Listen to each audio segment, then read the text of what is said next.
งา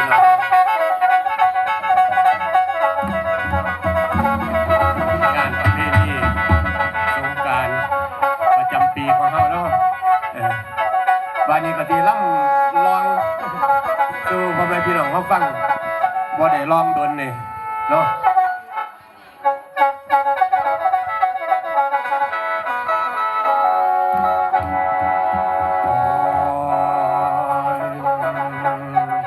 โอ้ยละว่าฟ้าเอ๋ยฟ้าห้องกวางหัวกวางคอพะนังน้องได้ยินบ่เดี๋ยวมั่วกอดตั้งแต่หมอนเดี๋ยวมั่วนอนกำแต่สู่หัวฟังฟ้าแม่นน้องบอนคนเอ้ยคนเ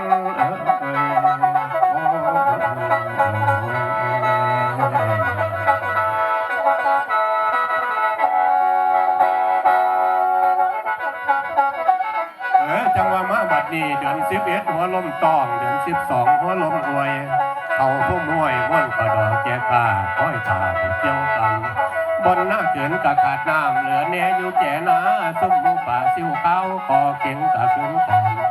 ทั้งหน้าดอนกะมืดน้ำยังหน้าท่าบนมันคุมน้ำบอกซุ่มย่ำเมื่อเศร้าหนาวสะบันสันสายนี่แหละน้องพ่อแม่เอ๋ยเด็กก็เด็กมาแล้วเดือนก็เดือนมาแล้วเสียงไก่ขันดังกะสั่นควนปันตอนเอิบน้ำบอกไว้ใบตองพองหัวลมเจ้าย่ำลมหนาวมาถึงแล้วอยากมีแนวเข้ามาห่มกันหนาวลมอยากห่มผ้าหนาวฟ้าอยากทางไฟกันหนาวลมเพราะอดได้หนาวหัวใจจังบ่อยู่กันมีคู่มาอยู่ใกล้อยากซ้อนใส่กินหอมหอมดอกเจี๊ยบมาคือทอดบ้านหลังเดโนหอมดอกหั่งมาคือทอดบ้านเก่าดอกกัดเข้ามันหนักหอมปล่อยคือปล่อยสิบ่ตายคือจังเมฆตั้งก่อนเป็นมวลฝนสิตกเห็นแต่ว่าโยพัดเมฆพยมเหี่ยวใหม่ตาแนมไปถึงฟ้าเห็นเมฆข้าเคลื่อนที่ตามวิถีโลกดวนช่วงสลางจะวังวีน้ำเมื่อเดือน12คอยลงวอยจนหนาวสั่นหนาวหลายดีหนาวหลายดีหนาวจนว่าสะบันกะสันโออังมโนปัดโทดีสังมาหนาวหนักน่วงดีเนาะหวงบุษัดซ้ำเสื้ออุลาเล่ากะสันหนาวว่าเป็นหนาวเดินหาฟ้าเฮือนที่ย้อนลมเป่าแสนผิวอังเอาเป็นเงาเป็นมวลมาในอุลาของอายคือคนเป็นบ้าพวงคนทั้งปวงเพิ่นนั่นห่อนตนอายกะสั่งหนาวแนมลงไปเห็นเขาอยู่ในหน้าเหลืองอารามย่ำเดินอายคอยตัวคอยคิดบ่เศร้าเห็นห้องเขาสุกน้อมโน้มโกงโน้มไปทั้งนั้นโน้มขึ้นมาข้างนี้ชี้ว่าอายกะไว้ตามย่ำมือเศร้าสิเฝ้าเบิ่งสุริยา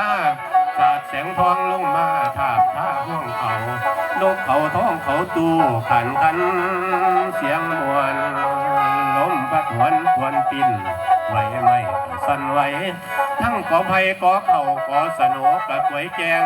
ต้นสะแบงต้นว่าหัวหน้าพุ่นกะลูน้ำฟังเสียงธาตุน้ำไหลลวงตามกระแสและเห็นปิ่นทางไหลตะไกเกี่ยวหันจันเย็ดกระสันใจโอมะโนในไข่บ่สว่างชีวิตคือห่วงน้ำไหลเลื่อยอยู่บ่เศร้าไหลกะบ่เป็นไหลตั้งแต่น้ำแม่สายนาทีนั่นเป็นว่าลี่ไหลกะดังใจของอายสายหรือเศร้าบ่เศร้าไหลดอกจักเพื่อเหลือกำลังสิปานทางไหลบ่ให้ไหลสายเน้นเฮาโอ้ย